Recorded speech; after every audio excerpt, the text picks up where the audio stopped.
Bonjour à tous et on est parti pour ce troisième et dernier match donc sur mine entre les Razriz et les Eltar, il y a un partout. Voilà, donc victoire Eltar sur Village Caché, victoire Razriz sur Insk. Et donc on est sur mine avec deux compos, j'ai envie de dire assez différentes. Mm, Enfin assez dans le sens où les Eltar prennent quand même double 13,90 avec un Waza. Alors que côté Razriz on ne prend que de 13,90 et on prend un T69 donc à la place d'un Waza. Un Pershing et un T32. Donc on est un peu plus, j'ai envie de dire, polyvalent côté Razriz avec le Pershing T69. T32, évidemment, faut une frontline quand même, surtout sur mine, par rapport à cet îlot central. Enfin, j'ai envie de dire à cet îlot central. À cette mine au centre de la carte, à cette colline. T32 donc toujours utile de toute façon, dans n'importe quelle situation, j'ai envie de dire. Alors du côté des Alta, on veut prendre la mine. C'est pour moi voir ça, c'est un signal. On dit bah, on veut la mine. Parce que venir avec un Waza, Ça, c'est c'est ce message. prendre la mine, c'est essayer de bloquer le 1390 en face, hein, Mm. en essayant Après de, derrière, de les détraquer si possible avant qu'ils montent vraiment dans la mine, quoi. n'oubliez pas le mass Pour que les spectateur. T32, ouais, pour que les T32 puissent faire les chars qui arrivent juste après puissent tirer sur ces 13 qui sont des tracks. Après, après derrière, il faut voir aussi si les 13,90 vont être avec les canons de 90 ou avec les canons de 75. C'est aussi un petit dilemme, on va dire. Est-ce que c'est possible que les 13 s'amusent avec des canons de 75 justement pour un peu contrer ça et faire des dommages au préalable des canons de 90? Parce qu'évidemment, si les AMX-13 vont sur la mine, ils n'ont pas encore rechargé avec les canons de 90 mm, alors qu'avec les canons de 75, c'est déjà le cas. Ouais. Faut qu'ils reload dans 24 et quelques secondes, non, je crois. Je sais Les plus, petits canons je sur sais le plus pour 13. le 13. 75, le 75, je sais pas. Et on est parti donc pour ce dernier match entre les Eltar et les Razriz. Toujours les mêmes joueurs, donc on va pas les reciter.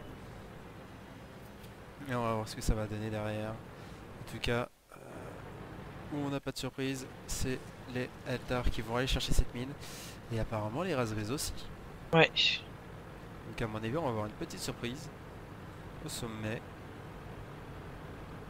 Et attention parce que les Razriz peuvent tirer sur les chars légers. Est-ce qu'ils vont aussi remettre des obus? Allez. Oh, Voref qui a pris quelques tirs. Pas Pourquoi terrible. il tire pas? Je ne comprends pas. Pourquoi il tire pas? Il y en a un qui a tiré. Ah, mais Ouais, Foref il a ne pas tire tiré pas. Voref. Pourquoi Voref ne tire pas? Ah si, il a enfin tiré. Oh, par contre, c'est le Voisin qui se ciblait directement. Les T69 et Perchi qui vont pas gêner, en plus qui vont monter. Et ils vont aller chercher 13. 4 des 5 chars sont montés pour contrer justement ce Sanglier qui a double pris très T32. cher. Voilà, ils profitent en fait du double T32. Ils profitent de l'entour du Hmm. double T32 et ils ont aussi eu le temps de monter le Pershing T69. Sanglier qui est vraiment à Ouais, 100 Derby HP, là Voisin qui va qui est obligé mourir. de descendre. Ouais, regardez. Dommage. Par contre, voilà. Il y en a deux qui ont réussi à s'échapper, mais derrière ils peuvent pas. Et par contre, ils vont de ce fait compter un contre-push sur le T32 qui est isolé, et le Wazat qui s'est mis en position. Par contre, c'est risqué quand même de faire ça, sachant qu'on sait pas quand va tirer Zakodak. Voilà. Et voilà, c'était Rosad. risqué et c'est puni. Le Wazat qui meurt. Donc c'est plus que du 3 contre 4 et en plus maintenant le Pershing et T69 qui ont la position sur les deux T32 peuvent se faire plaisir, peuvent s'amuser avec ça. Le 13 il ne fait pas peur au Razriz parce qu'il est plus qu'à 10%. Ah, j'ai envie de dire c'est vraiment très mal barré déjà pour les Eltar. Hmm. Même si Sanglier cap, va se faire des caps instant.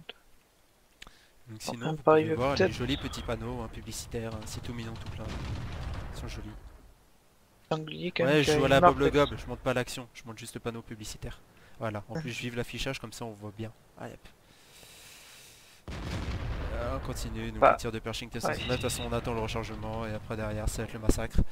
Z Z qui qui, réussit à ouais. gagner contre Anatos, ce qui arrange vraiment pas les Alta en plus déjà qu'ils avaient pas beaucoup de chars, si en plus ils perdent leur T1 ça va pas aller. JJ qui est en plus même pas full life, il va pouvoir se faire tirer dessus et justement ce qui se fait, le bâtard qui tire au loin, il essaie de tirer par un coup, il met pas tous ses barrières d'un coup, il laisse à 6 HP JJ MTG, donc un tir de T1 et il mourra. Et En ça fin va, de 44, qui va essayer ça de va viser sûrement être des Z jets, qui va mais essayer de l'avoir. 13,90. Ah non, faut pas 13,90. rater ces tirs. Voilà, c'est bon. Z qui détruira Sanglier qui détruira le T1, mais c'est pas grave.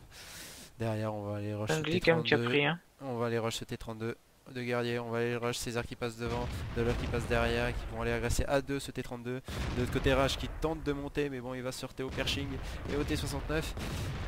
Le guerrier qui se prend vraiment la foudre des 2-13. Même s'il y a pas mal de ratés quand même côté César. Il a raté pas mal de tirs. Il a mis en feu. Mais bon, ça changera pas grand chose. Et T69 Afro qui a vraiment mis la foudre sur Rajmania. Il aura le temps quand même de détruire le 1390 de César, mais bon, il mourra dans d'atroces souffrances. Et donc il reste plus qu'un petit char, un petit 1390 qui a 12 HP, que le bâtard va essayer de tuer.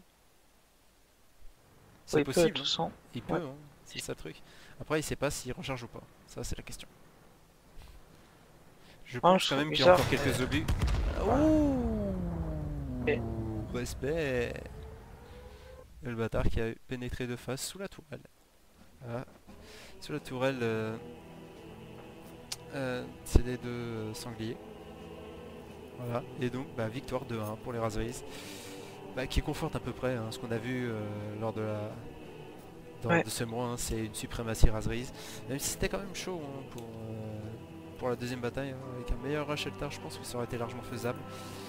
Mais bon, bah, c'est pas passé et mine, bah là, ils sont juste fait punir avec leur compo WT32 au sud. Ils n'ont pas eu le temps de monter, ils sont fait punir. La tentative d'agression avec le Waza et le double 13, bah, ça a été puni. Voilà, ça a été puni. Et bah, on va se retrouver bah, pour de prochaines vidéos de mon côté. Fire, est-ce que tu as des actualités ou pas toi, de ton côté? Non, j'en ai pas du tout. Il n'y a pas d'actualité Fire Neo, donc c'est un putain de fainéant. Ok, donc c'est noté. Et ben nous on se retrouve pour de prochaines vidéos sur World of Warcraft, sur d'autres jeux et ciao tout le monde.